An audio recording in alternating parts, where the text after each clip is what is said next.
افضل ترین وظیفہ. جی ہاں، صحابی رسول حضرت شداد بن اوس رضی اللہ تعالیٰ فرماتے ہیں کہ ہم صحابہ کرام علیہ رضوان اللہ پاک کے آخری نبی رسول ہاشمی صلی اللہ تعالیٰ علیہ وسلم کی خدمت میں حاضر تھے. آپ علیہ الصلوۃ والسلام نے ہم سے پوچھا حل فیکم غریب، کیا کوئی تم میں اجنبی تو نہیں بیٹھا؟ صحابہ کرام نے کہا نہیں حضور، ہم سارے مسلمان ہی ہیں اور کوئی غیر نہیں ہے. تو نبی پاک علیہ الصلوۃ والسلام نے فرمایا اچھا ایسا کرو، دروازے بند کر دو. صحابہ نے دروازے بند کر دیے. اب آپ علیہ الصلوۃ والسلام نے فرمایا ارفعوا ایدیکم وقولوا لا الہ الا اللہ، ہاتھ اوپر اٹھا لو اور لا الہ الا اللہ پڑھنا شروع کر دو. حضرت شداد بن اوس کہتے ہیں ہم سب نے ہاتھ اوپر اٹھائے اور کلمہ پاک پڑھنا شروع کر دیا. کچھ دیر اسی طرح ہم ذکر کرتے رہے، نبی پاک ذکر کرواتے رہے، اور اس کے بعد مالک کے جنت قاسم نعمت صلی اللہ تعالی علیہ وسلم نے خوشخبری سناتے ہوئے فرمایا ابشروا فإن اللہ قد غفر لکم، تمہیں بشارت ہو کہ بے شک اللہ پاک نے تمہیں بخش دیا ہے. مزید آپ علیہ الصلوۃ والسلام نے یہ بھی فرمایا کہ الحمدللہ، اے اللہ پاک تو نے مجھے یہ پاکیزہ کلمہ دے کر بھیجا، اسے پڑھنے کا حکم دیا اور اس پر جنت کا وعدہ بھی فرمایا، بے شک تو اپنے وعدے کے خلاف نہیں کرتا. سبحان اللہ. تو کلمہ طیبہ افضل الذکر لا الہ الا اللہ، اس کے کمال کے فضائل ہیں. کیا خوبصورت سورہ کوثر. سورہ کوثر کا تعارف. مقام نزول علامہ علی بن محمد خازن رحمت اللہ تعالی علیہ فرماتے ہیں سورہ کوثر جمہور مفسرین کے نزدیک مکیہ ہے اور بعض مفسرین کے نزدیک مدنیہ ہے. آیات، کلمات اور حروف کی تعداد. اس صورت میں 1 رکوع، 3 آیتیں، 10 کلمے اور 42 حروف ہیں. کوثر نام رکھنے کی وجہ، کوثر سے دنیا اور آخرت کی بے شمار خوبیاں مراد ہیں اور جنت کی ایک نہر کا نام بھی کوثر ہے. اس صورت کی پہلی آیت میں یہ لفظ موجود ہے، اس مناسبت سے اسے سورہ کوثر کہتے ہیں. سورہ کوثر کے مضامین. اس سورت کا مرکزی مضمون یہ ہے کہ اس میں اللہ تعالیٰ نے اپنے حبیب صلی اللہ تعالی علیہ وآلہ وسلم کی مدحت بیان فرمائی ہے اور اس میں یہ مضامین بیان ہوئے ہیں. نمبر 1، اس کی پہلی آیت میں اللہ تعالیٰ کے اس فضل و احسان کا بیان ہے جو اس نے اپنے حبیب صلی اللہ تعالی علیہ وسلم پر فرمایا. نمبر 2، دوسری آیت میں نبی کریم صلی اللہ تعالی علیہ وسلم سے فرمایا گیا کہ اللہ تعالیٰ کے فضل و احسان کے شکریے میں نماز پڑھتے رہیں اور قربانی کریں. نمبر 3، تیسری آیت میں فرمایا گیا کہ جو اللہ تعالیٰ کے حبیب صلی اللہ تعالی علیہ وآلہ وسلم کا دشمن ہے وہی ہر خیر سے محروم ہے. سورہ ماعون کے ساتھ مناسبت. سورہ کوثر کی اپنے سے ماقبل سورت ماعون کے ساتھ مناسبت یہ ہے کہ سورہ ماعون میں کافروں اور منافقوں کی جو صفات بیان کی گئیں ان کے مقابلے میں سید المرسلین صلی اللہ تعالی علیہ وآلہ وسلم کے اوصاف سورہ کوثر میں بیان کیے گئے. بسم اللہ الرحمن الرحیم. ترجمہ: اللہ کے نام سے شروع جو نہایت مہربان رحمت والا ہے. اِنَّا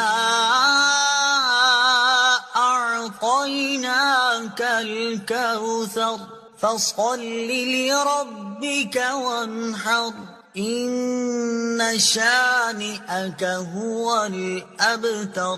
ترجمہ: اے محبوب، بے شک ہم نے تمہیں بے شمار خوبیاں عطا فرمائی تو تم اپنے رب کے لیے نماز پڑھو اور قربانی کرو، بے شک تمہارا دشمن ہی ہر بھلائی سے محروم ہے. إِنَّا أَعْطَيْنَاكَ الْكَوْثَرَ. اے محبوب، بے شک ہم نے تمہیں بے شمار خوبیاں عطا فرمائیں. تفسیر صراط الجنان میں ہے کوثر کی تفسیر میں مفسرین کے مختلف اقوال ہیں. ان سب اقوال کا خلاصہ یہ ہے کہ اے محبوب، بے شک ہم نے تمہیں بے شمار خوبیاں عطا فرمائیں اور کثیر فضائل عنایت کر کے تمہیں تمام مخلوق پر افضل کیا. آپ کو حسن ظاہر بھی دیا، حسن باطن بھی عطا کیا، نسب عالی بھی، نبوت بھی، کتاب بھی، حکمت بھی، علم بھی، شفاعت بھی، حوض کوثر بھی، مقام محمود بھی، امت کی کثرت بھی، دین کے دشمنوں پر غلبہ بھی، فتوحات کی کثرت بھی اور بے شمار نعمتیں اور فضیلتیں عطا کی جن کی انتہا نہیں. آیت إِنَّا أَعْطَيْنَاكَ الْكَوْثَرَ سے حاصل ہونے والی معلومات. اس سے 5 باتیں معلوم ہوئی. نمبر 1، اللہ تعالیٰ نے اپنے حبیب صلی اللہ تعالی علیہ وآلہ وسلم کو کوثر عطا کر دی ہے، کیونکہ یہاں یہ نہیں فرمایا گیا کہ ہم آپ کو کوثر عطا کریں گے، بلکہ یہ فرمایا کہ بے شک ہم نے آپ کو کوثر عطا کر دی. نمبر 2، اللہ تعالیٰ کی اپنے حبیب صلی اللہ تعالی علیہ وآلہ وسلم پر یہ عطا ان کے نبی اور رسول ہونے کی وجہ سے نہیں بلکہ آپ علیہ الصلوۃ والسلام کی ذات کی وجہ سے ہے جو شان محبوبیت کی صورت ہے، کیونکہ یہاں یہ فرمایا أعطيناك ہم نے آپ کو عطا فرمائی، یہ نہیں فرمایا کہ اعطینا الرسول یا اعطینا النبی۔ نمبر 3، تاجدار رسالت صلی اللہ تعالی علیہ وآلہ وسلم پر یہ عطا کسی عبادت اور ریاضت کی وجہ سے نہیں ہے، بلکہ ان پر یہ عطا اللہ تعالیٰ کے عظیم فضل اور احسان کی وجہ سے ہے، کیونکہ یہاں عطا کا ذکر پہلے ہوا اور عبادت کا ذکر بعد میں ہوا۔ نمبر 4، اللہ تعالیٰ نے آپ کو کوثر کا مالک بنا دیا ہے، تو آپ جسے چاہیں جو چاہیں عطا کر سکتے ہیں۔ نمبر 5، سید المرسلین صلی اللہ تعالی علیہ وآلہ وسلم کی مدحت خود رب تعالیٰ فرماتا ہے۔ اعلیٰ حضرت امام احمد رضا خان علیہ الرحمت الرحمان فرماتے ہیں انا اعطیناک الکوثر، ساری کثرت پاتے یہ ہیں، ٹھنڈا ٹھنڈا میٹھا میٹھا پیتے ہم ہیں، پلاتے یہ ہیں۔ اور ایک اور جگہ فرماتے ہیں نا، اے رضا خود صاحب قرآن ہے مداح حضور، تجھ سے کب ممکن ہے پھر مدحت رسول اللہ کی۔ فصل لربك وانحر، تو تم اپنے رب کے لیے نماز پڑھو اور قربانی کرو۔ تفسیر صراط الجنان میں ہے، یعنی اے حبیب صلی اللہ تعالی علیہ وآلہ وسلم، اللہ تعالیٰ نے آپ کو دونوں جہاں کی بے شمار بھلائیاں عطا کی ہیں، اور آپ کو وہ خاص رتبہ عطا کیا ہے جو آپ کے علاوہ کسی اور کو عطا نہیں کیا۔ تو آپ اپنے اس رب عز و جل کے لیے نماز پڑھتے رہیں جس نے آپ صلی اللہ تعالی علیہ وآلہ وسلم کو کوثر عطا کر کے عزت و شرافت دی، تاکہ بتوں کے پجاری ذلیل ہوں اور بتوں کے نام پر ذبح کرنے والوں کی مخالفت کرتے ہوئے اپنے رب عز و جل کے لیے اور اس کے نام پر قربانی کریں۔ اس آیت کی تفسیر میں ایک قول یہ بھی ہے کہ نماز سے نماز عید مراد ہے۔ إن شانئك هو الأبتر، بے شک تمہارا دشمن ہی ہر بھلائی سے محروم ہے۔ تفسیر صراط الجنان میں ہے۔ شان نزول، جب سید المرسلین صلی اللہ تعالی علیہ وآلہ وسلم کے فرزند حضرت قاسم کا وصال ہوا تو کفار نے آپ کو ابتر یعنی نسل ختم ہو جانے والا کہا، اور یہ کہا کہ اب ان کی نسل نہیں رہی، ان کے بعد اب ان کا ذکر بھی نہ رہے گا اور یہ سب چرچا ختم ہو جائے گا۔ اس پر یہ سورہ کریمہ نازل ہوئی اور اللہ تعالیٰ نے ان کفار کا بالغ رد فرمایا، اور اس آیت میں ارشاد فرمایا کہ اے حبیب صلی اللہ تعالی علیہ وآلہ وسلم، بے شک تمہارا دشمن ہی ہر بھلائی سے محروم ہے، نہ کہ آپ، کیونکہ آپ کا سلسلہ قیامت تک جاری رہے گا، آپ کی اولاد میں بھی کثرت ہوگی اور آپ کی پیروی کرنے والوں سے دنیا بھر جائے گی۔ آپ کا ذکر ممبروں پر بلند ہوگا، قیامت تک پیدا ہونے والے عالم اور واعظ اللہ تعالیٰ کے ذکر کے ساتھ آپ کا ذکر کرتے رہیں گے، اور آخرت میں آپ کے لیے وہ کچھ ہے جس کا کوئی وصف بیان ہی نہیں کر سکتا۔ تو جس کی یہ شان ہے وہ ابتر کہاں ہوا، بے نام و نشان اور ہر بھلائی سے محروم تو آپ کے دشمن ہیں۔ اعلیٰ حضرت امام احمد رضا خان رحمت اللہ تعالی علیہ اس صورت کی تفسیر بیان کرتے ہوئے فرماتے ہیں، عاص بن وائل شقی نے جو صاحبزادہ سید المرسلین صلی اللہ تعالی علیہ وآلہ وسلم کے انتقال پرملال پر حضور کو ابتر یعنی نسل بریدہ کہا، حق تعالی نے فرمایا إنا أعطيناك الكوثر، بے شک ہم نے تمہیں خیر کثیر عطا فرمائی کہ اولاد سے نام چلنے کو تمہاری رفعت ذکر سے کیا نسبت، کروڑوں صاحب اولاد گزرے جن کا نام تک کوئی نہیں جانتا، اور تمہاری ثنا کا ڈنکا تو قیامت تک اکناف عالم اور اطراف جہاں میں بجے گا، اور تمہارے نام نامی کا خطبہ ہمیشہ ہمیشہ اطباق فلک آفاق زمین میں پڑھا جائے گا۔ پھر اولاد بھی تمہیں وہ نفیس و طیب عطا ہوگی جن کی بقا سے بقائے عالم مربوط رہے گی۔ اس کے سوا تمام مسلمان تمہارے بال بچے ہیں، اور تم سب مہربان ان کے لیے کوئی نہیں، بلکہ حقیقت کار کو نظر کیجئے تو تمام عالم تمہاری اولاد مانوی ہے کہ تم نہ ہوتے تو کچھ بھی نہ ہوتا، اور تمہارے ہی نور سے سب کی آفرینش ہوئی۔ اسی لیے جب ابو البشر آدم تمہیں یاد کرتے تو یوں کہتے، یا ابنی صورتن و ابا یا معنن، اے ظاہر میں میرے بیٹے اور حقیقت میں میرے باپ۔ پھر آخرت میں جو تمہیں ملنا ہے اس کا حال تو خدا ہی جانے، جب اس کی یہ عنایت بے غایت تم پر مبذول ہو تو تم ان اشقیاء کی زبان درازی پر کیوں ملول ہو، بلکہ فصل لربك وانحر، رب کے شکرانے میں اس کے لیے نماز پڑھو اور قربانی کرو۔ إن شانئك هو الأبتر، جو تمہارا دشمن ہے وہی نسل بریدہ ہے کہ جن بیٹوں پر اسے ناز ہے، یعنی عمرو و حشام رضی اللہ تعالی عنہما، وہی اس کے دشمن ہو جائیں گے اور تمہارے دین حق میں آ کر بوجہ اختلاف دین اس کی نسل سے جدا ہو کر تمہارے دینی بیٹوں میں شمار کیے جائیں گے۔ پھر آدمی بے نسل ہوتا تو یہی صحیح کے نام نہ چلتا، اس سے نام بد کا باقی رہنا 1000 درجے بدتر ہے۔ تمہارے دشمن کا ناپاک نام ہمیشہ بدی و نفرین کے ساتھ لیا جائے گا اور روز قیامت ان گستاخیوں کی پوری سزا پائے گا۔ والعیاذ باللہ تعالی۔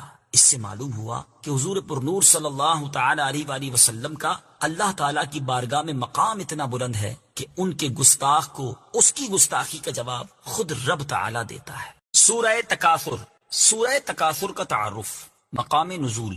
سورہ تکاثر مکہ مکرمہ میں نازل ہوئی ہے۔ آیات، کلمات اور حروف کی تعداد۔ اس سورت میں 1 رکوع، 8 آیتیں، 28 کلمے اور 120 حروف ہیں۔ تکاثر نام رکھنے کی وجہ۔ تکاثر کا معنی ہے مال، اولاد اور خادموں کی کثرت پر فخر کرنا۔ اس سورت کی پہلی آیت میں یہ لفظ موجود ہے، اس مناسبت سے اسے سورہ تکاثر کہتے ہیں۔ سورہ تکاثر کے فضائل۔ نمبر 1، حضرت عبداللہ ابن عمر رضی اللہ تعالی عنہما سے روایت ہے، نبی اکرم صلی اللہ تعالی علیہ وآلہ وسلم نے ارشاد فرمایا، کیا تم میں سے کوئی اس کی طاقت نہیں رکھتا کہ وہ روزانہ 1000 آیتوں کی تلاوت کرے؟ صحابہ کرام رضی اللہ تعالی عنہم نے عرض کی، اس کی طاقت کون رکھتا ہے؟ ارشاد فرمایا، کیا تم میں کوئی روزانہ ألهاكم التكاثر پڑھنے کی طاقت نہیں رکھتا؟ یعنی یہ سورت پڑھنا ثواب میں 1000 آیتیں پڑھنے کے برابر ہے۔ نمبر 2، حضرت جریر بن عبداللہ رضی اللہ تعالی عنہ فرماتے ہیں، رسول اللہ صلی اللہ تعالی علیہ وسلم نے ارشاد فرمایا، میں تمہارے سامنے سورت الہاکم التکاثر پڑھنے لگا ہوں تو اسے سن کر جو رو پڑا تو اس کے لیے جنت ہے۔ آپ صلی اللہ تعالی علیہ وآلہ وسلم نے وہ سورت پڑھی تو بعض صحابہ کرام رضی اللہ تعالی عنہم رو پڑے اور بعض کو رونا نہیں آیا۔ جن صحابہ کرام رضی اللہ تعالی عنہم کو رونا نہیں آیا تو انہوں نے عرض کی، یا رسول اللہ صلی اللہ تعالی علیہ وآلہ وسلم، ہم نے بہت کوشش کی لیکن رونے پر قادر نہیں ہو سکے۔ حضور اقدس صلی اللہ تعالی علیہ وسلم نے ارشاد فرمایا، میں دوبارہ تمہارے سامنے وہ سورت پڑھتا ہوں تو جو رو پڑا اس کے لیے جنت ہے، اور جسے رونا نہ آئے تو وہ رونے جیسی صورت بنا لے۔ سورہ تکاثر کے مضامین۔ اس سورت کا مرکزی مضمون یہ ہے کہ اس میں فقط دنیا کی بہتری کے لیے عمل کرنے کی مذمت بیان کی گئی اور آخرت کے لیے تیاری نہ کرنے پر تنبیہ کی گئی ہے، اور اس سورت میں یہ مضامین بیان ہوئے ہیں۔ نمبر 1، اس سورت کی ابتدا میں بتایا گیا کہ زیادہ مال جمع کرنے کی حرص نے لوگوں کو آخرت کی تیاری سے غافل کر دیا ہے، اور یہ حرص ان کے دلوں میں رہی یہاں تک کہ انہیں موت آ گئی۔ یہ بیان کیا گیا کہ نزع کے وقت زیادہ مال جمع کرنے کی حرص رکھنے والوں کو اس کا انجام معلوم ہو جائے گا، اور اگر وہ اس کا انجام یقینی علم کے ساتھ جانتے تو مال سے کبھی محبت نہ رکھتے۔ نمبر 3، اس سورت کے آخر میں یہ بتایا گیا کہ مرنے کے بعد مال کی حرص رکھنے والے ضرور جہنم کو دیکھیں اور قیامت کے دن لوگوں سے نعمتوں کے بارے میں پوچھا جائے گا۔ سورہ قارعہ کے ساتھ مناسبت۔ سورہ تکاثر کی اپنے سے ماقبل سورت قارعہ کے ساتھ مناسبت یہ ہے کہ سورہ قارعہ میں قیامت کی بعض ہولناکیاں بیان کی گئی، اور اس سورت میں جہنم کا مستحق ہونے کی وجہ بیان کی گئی کہ لوگ دنیا میں مشغول ہو کر دین سے دور ہو جائیں گے اور گناہ کرنے لگیں گے، جس کی وجہ سے انہیں جہنم میں ڈالا جائے گا۔ بسم اللہ الرحمن الرحیم۔ ترجمہ، اللہ کے نام سے شروع جو نہایت مہربان رحمت والا ہے۔ ألهاكم التكاثر حتى زرتم المقابر۔ ترجمہ، زیادہ مال جمع کرنے کی طلب نے تمہیں غافل کر دیا یہاں تک کہ تم نے قبروں کا منہ دیکھا۔ ألهاكم التكاثر، زیادہ مال جمع کرنے کی طلب نے تمہیں غافل کر دیا۔ تفسیر سراج الجنان میں ہے، ارشاد فرمایا کہ زیادہ مال جمع کرنے کی طلب نے اور اپنے مال اور اولاد پر فخر کرنے نے تمہیں اللہ تعالیٰ کی عبادات سے غافل کر دیا۔ کثرت مال کی حرص کی مذمت۔ اس سے معلوم ہوا کہ کثرت مال کی حرص اور اس پر اور اولاد پر فخر کا اظہار کرنا مذموم ہے، اور اس میں مبتلا ہو کر آدمی اخروی سعادتوں سے محروم رہ جاتا ہے۔ اللہ تعالیٰ ارشاد فرماتا ہے، اعلموا انما الحياة الدنيا لعب ولهو وزينة وتفاخر بينكم وتكاثر في الأموال والأولاد كمثل غيث أعجب الكفار نباته ثم يهيج فتراه مصفرا فتراه مصفرا ثم يكون حطاما وفي الآخرة عذاب شديد ومغفرة من الله ورضوان وما الحياة الدنيا إلا متاع الغرور۔ ترجمہ، جان لو کہ دنیا کی زندگی تو صرف کھیل کود اور زینت اور آپس میں فخر و غرور کرنا اور مال اور اولاد میں ایک دوسرے پر زیادتی چاہنا ہے۔ دنیا کی زندگی ایسے ہے جیسے وہ بارش جس کا اگایا ہوا سبزہ کسانوں کو اچھا لگتا ہے، پھر وہ سبزہ سوکھ جاتا ہے تو تم اسے زرد دیکھتے ہو، پھر وہ پامال کیا ہوا بیکار ہو جاتا ہے، اور آخرت میں سخت عذاب ہے اور اللہ کی طرف سے بخشش اور اس کی رضا بھی ہے، اور دنیا کی زندگی تو صرف دھوکے کا سامان ہے۔ اور ارشاد فرمایا، يا أيها الذين آمنوا لا تلهكم أموالكم ولا أولادكم عن ذكر الله ومن يفعل ذلك فأولئك هم الخاسرون۔ ترجمہ، اے ایمان والو، تمہارے مال اور تمہاری اولاد تمہیں اللہ کے ذکر سے غافل نہ کر دے، اور جو ایسا کرے گا تو وہی لوگ نقصان اٹھانے والے ہیں۔ اور ارشاد فرمایا، يا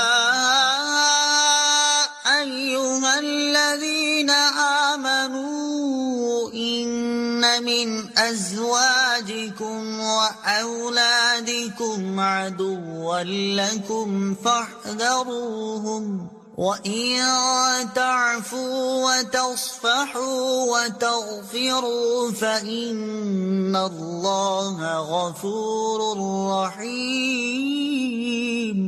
إِنَّمَا أَمْوَالُكُمْ وَأَوْلَادُكُمْ فِتْنَةٌ وَاللَّهُ عِندَهُ أَجْرٌ عَظِيمٌ۔ فاتقوا الله ما استطعتم واسمعوا وأطيعوا وأنفقوا خيرا لأنفسكم ومن يوق شح نفسه فأولئك هم المفلحون۔ ترجمہ، اے ایمان والو، تمہاری بیویوں اور تمہاری اولاد میں سے کچھ تمہارے دشمن ہیں تو ان سے احتیاط رکھو، اور اگر تم معاف کرو اور درگزر کرو اور بخش دو تو بے شک اللہ بخشنے والا مہربان ہے۔ تمہارے مال اور تمہاری اولاد آزمائش ہی ہیں اور اللہ کے پاس بڑا ثواب ہے، تو اللہ سے ڈرو جہاں تک ہو سکے، اور سنو اور حکم مانو، اور اپنے فائدے کے لیے اللہ کی راہ میں خرچ کرو، اور جسے اس کے نفس کے لالچی پن سے بچا لیا گیا تو وہی فلاح پانے والے ہیں۔ اور حضرت مطرف رضی اللہ تعالیٰ عنہ اپنے والد سے روایت کرتے ہیں کہ میں رسول کریم صلی اللہ تعالی علیہ وآلہ وسلم کی خدمت میں حاضر ہوا، اس وقت آپ الہاکم التکاثر کی تلاوت فرما رہے تھے۔ آپ صلی اللہ تعالی علیہ وآلہ وسلم نے فرمایا، ابن آدم کہتا ہے کہ میرا مال میرا مال۔ اے ابن آدم، تیرا مال وہی ہے جو تو نے کھا کر فنا کر دیا، یا پہن کر بوسیدہ کر دیا، یا صدقہ کر کے آگے بھیج دیا۔ حضرت ابو ہریرہ رضی اللہ تعالیٰ عنہ سے روایت ہے، رسول اللہ صلی اللہ تعالیٰ علیہ وسلم نے ارشاد فرمایا، بندہ کہتا ہے کہ میرا مال میرا مال، اس کے لیے تو اس کے مال سے صرف 3 چیزیں ہیں۔ نمبر 1 جو اس نے کھا کر فنا کر دیا، نمبر 2 جو اس نے پہن کر بوسیدہ کر دیا، نمبر 3 جو کسی کو دے کر آخرت کے لیے ذخیرہ کر لیا۔ اس کے ماں سوا جو کچھ بھی ہے وہ جانے والا ہے، اور وہ اس کو لوگوں کے لیے چھوڑنے والا ہے۔ حضرت عمرو بن عوف رضی اللہ تعالیٰ عنہ سے روایت ہے، بخاری شریف کی حدیث ہے، رسول اللہ صلی اللہ تعالی علیہ وسلم نے ارشاد فرمایا، خدا کی قسم مجھے تمہارے غریب ہو جانے کا ڈر نہیں ہے، مجھے تو اس بات کا ڈر ہے کہ دنیا تم پر کشادہ نہ ہو جائے جس طرح تم سے پہلے لوگوں پر ہوئی تھی، پھر تم اس میں رغبت کر جاؤ جیسے وہ لوگ رغبت کر گئے، اور یہ تمہیں ہلاک کر دے جیسے انہیں ہلاک کر دیا۔ حضرت ابو ہریرہ رضی اللہ تعالیٰ عنہ سے روایت ہے، سرکار دو عالم صلی اللہ تعالی علیہ وآلہ وسلم نے ارشاد فرمایا، مال و اسباب کی کثرت سے مالداری نہیں ہوتی، بلکہ اصل مالداری تو دل کا غنی ہونا ہے۔ خدا کی قسم مجھے تمہارے بارے میں محتاجی کا خوف نہیں ہے، لیکن مجھے تمہارے بارے میں اس بات کا خوف ہے کہ تم کثرت مال کی ہوس میں مبتلا ہو جاؤ گے۔ حضرت کعب بن مالک رضی اللہ تعالی عنہما سے مروی ہے، ترمذی شریف کی حدیث ہے، حضور اقدس صلی اللہ تعالی علیہ وآلہ وسلم نے ارشاد فرمایا، 2 بھوکے بھیڑیے جو بکریوں میں چھوڑ دیے جائیں وہ ان بکریوں کو اس سے زیادہ خراب نہیں کرتے جتنا مال اور عزت کی حرص انسان کے دین کو خراب کر دیتی ہے۔ اللہ تعالیٰ سب مسلمانوں کو مال کی حرص اور ہوس سے محفوظ فرمائے، آمین۔ حتى زرتم المقابر، یہاں تک کہ تم نے قبروں کا منہ دیکھا۔ تفسیر صراط الجنان میں ہے، یعنی کثرت مال کی حرص تمہارے دل میں رہی یہاں تک کہ تمہیں موت آ گئی اور تم قبروں میں دفن ہو گئے۔ مال اور اولاد کی حقیقت، یاد رہے کہ جس مال کے زیادہ ہونے کی حرص کی جاتی ہے اور جس اولاد پر فخر و غرور کا اظہار کیا جاتا ہے، ان کی حقیقت یہ ہے کہ یہ اس وقت تک انسان کے ساتھ رہتے ہیں جب تک اس کے جسم میں روح باقی ہے، اور جیسے ہی روح اس کے تن سے جدا ہوتی ہے اور اسے قبر میں دفن کر دیا جاتا ہے تو وہ مال اور اولاد اس کا ساتھ چھوڑ دیتے ہیں اور قبر میں اس کے ساتھ صرف اس کا عمل جاتا ہے۔ لہٰذا ہر عقل مند انسان کو چاہیے کہ وہ مال زیادہ ہونے کی حرص کرنے اور اپنی اولاد پر فخر و غرور کرنے کی بجائے نیک اعمال زیادہ کرنے کی کوشش کرے تاکہ یہ قبر میں اس کے بہترین ساتھی ہوں۔ حضرت انس بن مالک رضی اللہ تعالیٰ عنہ سے روایت ہے، حضور اقدس صلی اللہ تعالیٰ علیہ وآلہ وسلم نے ارشاد فرمایا، میت کے ساتھ 3 چیزیں جاتی ہیں، ان میں سے 2 لوٹ آتی ہیں اور ایک اس کے ساتھ رہ جاتی ہے۔ اس کے اہل خانہ، مال اور عمل ساتھ جاتے ہیں، اہل خانہ اور مال لوٹ آتے ہیں اور عمل اس کے ساتھ باقی رہتا ہے۔ حضرت عائشہ صدیقہ رضی اللہ تعالی عنہا فرماتی ہیں، ایک دن رسول اللہ صلی اللہ تعالی علیہ وآلہ وسلم نے صحابہ کرام رضی اللہ تعالی عنہم سے دریافت فرمایا، تم جانتے ہو کہ تمہارے اہل و عیال، مال اور اعمال کی مثال کیسی ہے؟ صحابہ کرام رضی اللہ تعالی عنہم نے عرض کی، اللہ تعالیٰ اور اس کا رسول صلی اللہ تعالی علیہ وسلم بہتر جانتے ہیں۔ ارشاد فرمایا، تمہارے اہل و عیال، مال اور اعمال کی مثال اس شخص کی طرح ہے جس کے 3 بھائی ہو، جب اس کی موت کا وقت قریب آئے تو وہ اپنے تینوں بھائیوں کو بلائے اور ایک سے کہے، تم میری حالت دیکھ رہے ہو، یہ بتاؤ کہ تم میرے لیے کیا کر سکتے ہو؟ وہ جواب دے، میں تمہارے لیے اتنا کر سکتا ہوں کہ فی الحال تمہاری تیمار داری کروں، تمہارے ساتھ رہ کر تمہاری حاجات اور ضروریات کو پورا کروں، پھر جب تمہارا انتقال ہو جائے تو تمہیں غسل دے کر کفن پہناؤں اور لوگوں کے ساتھ مل کر تمہارا جنازہ اٹھاؤں، کہ کبھی میں کندھا دوں اور کبھی اور شخص، جب تمہیں دفن کر کے واپس آؤں تو جو کوئی تمہارے بارے میں پوچھے اس کے سامنے تمہاری بھلائی ہی بیان کروں۔ یہ بھائی در حقیقت اس شخص کے اہل و عیال ہیں۔ یہ فرمانے کے بعد حضور پرنور صلی اللہ تعالی علیہ وآلہ وسلم نے صحابہ کرام سے پوچھا، اس کے بارے میں تمہارا کیا خیال ہے؟ انہوں نے عرض کی، ہم اس میں کوئی بھلائی نہیں پاتے۔ اس کے بعد ارشاد فرمایا، پھر وہ اپنے دوسرے بھائی سے کہے، تم بھی میری حالت دیکھ رہے ہو، تم میرے لیے کیا کر سکتے ہو؟ تو وہ جواب میں کہے، میں اس وقت تک تمہارا ساتھ دوں گا جب تک تم زندہ ہو، جو ہی تم دنیا سے رخصت ہو گئے تو ہمارے راستے جدا جدا ہو جائیں گے، کیونکہ تم قبر میں پہنچ جاؤ گے اور میں یہی دنیا میں رہ جاؤں گا۔ یہ بھائی اصل میں اس شخص کا مال ہے، اس کے بارے میں تمہارا کیا خیال ہے؟ صحابہ کرام رضی اللہ تعالی عنہم نے عرض کی، یا رسول اللہ صلی اللہ تعالی علیہ وآلہ وسلم، ہم اسے بھی اچھا نہیں سمجھتے۔ حضور اقدس نے مزید ارشاد فرمایا، پھر وہ شخص اپنے تیسرے بھائی سے کہے، یقیناً تم بھی میری حالت دیکھ رہے ہو اور تم نے میرے اہل و عیال اور مال کا جواب بھی سن لیا ہے، بتاؤ تم میرے لیے کیا کر سکتے ہو؟ وہ اسے تسلی دیتے ہوئے کہے، میرے بھائی، میں تو قبر میں بھی تمہارے ساتھ رہوں گا اور تمہیں وحشت سے بچاؤں گا، اور جب حساب کا دن آئے گا تو میں تیرے میزان میں جا بیٹھوں گا اور اسے وزن دار کر دوں گا، یہ اس کا عمل ہے، اس کے بارے میں تمہارا کیا خیال ہے؟ صحابہ کرام رضی اللہ تعالی عنہم نے عرض کی، یا رسول اللہ، یہ تو بہت اچھا دوست ہے۔ رسول کریم صلی اللہ تعالی علیہ وآلہ وسلم نے ارشاد فرمایا، حقیقت یہی ہے۔ كلا سوف تعلمون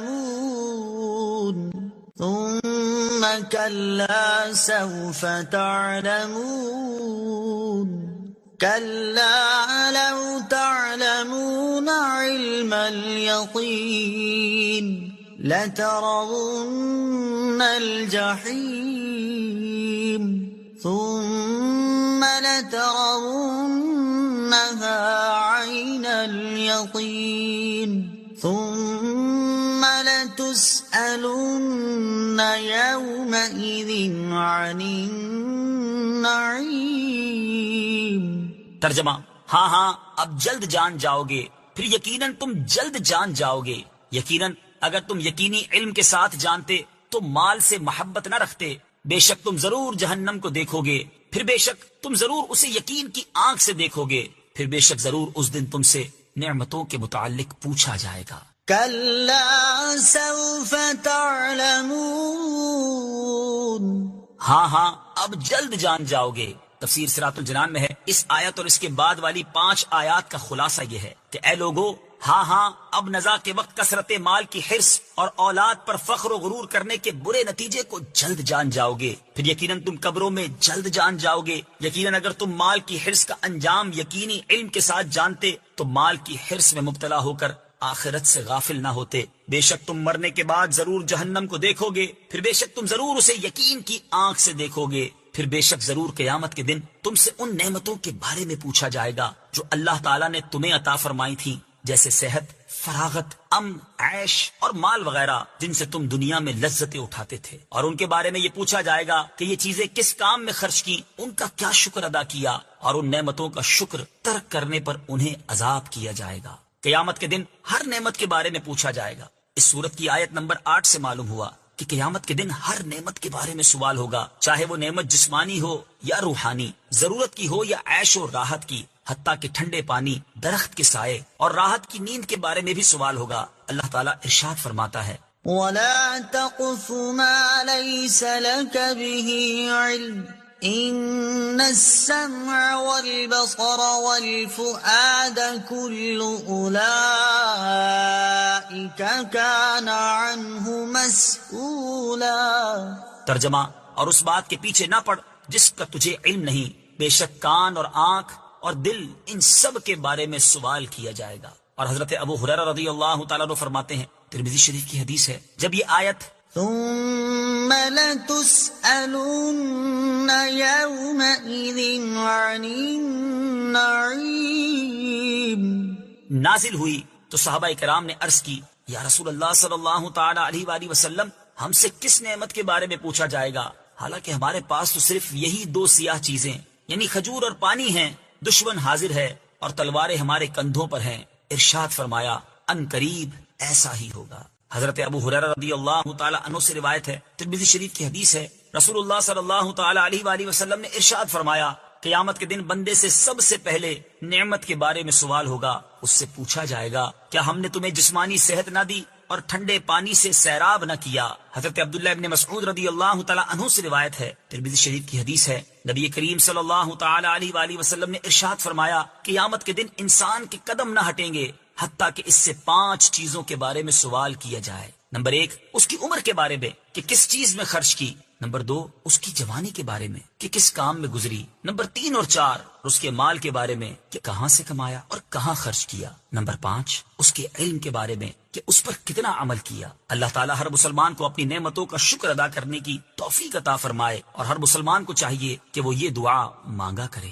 بڑا ہی ایمان افروز ٹاپک ہے، جس رب نے ہمیں بنایا، جو خالق ہے، جو مالک ہے، جو ہم پر ہماری ماں سے کئی گنا زیادہ مہربان، بلکہ سب مہربانوں پر مہربانی کرنے والا وہی ہے، وہ ہمارا خالق و مالک، ہمارا پیارا اللہ ہے۔ ایک بڑی خوبصورت قرآن پاک کی سورت ہے جو سب کو یاد ہے، مگر اس خوبصورت سورت کا جو شان نزول ہے، پہلے میں وہ بیان کرتا ہوں، پھر آپ سورت سمجھ جائیں گے وہ کون سی ہے۔ اس سورت کا شان نزول یہ ہے کہ کفار نے نبی پاک علیہ الصلوۃ والسلام سے، جب نبی پاک نے ریویل کیا، اسلام کے بارے میں اعلان کیا، اللہ کی طرف بلایا، انہیں بتوں کی پوجا کرنے سے روکا، تو انہوں نے اللہ کے بارے میں سوال کرنا شروع کر دیے، اور بڑے عجیب و غریب سوال تھے ان کے کوسچنز بڑے یونیک تھے۔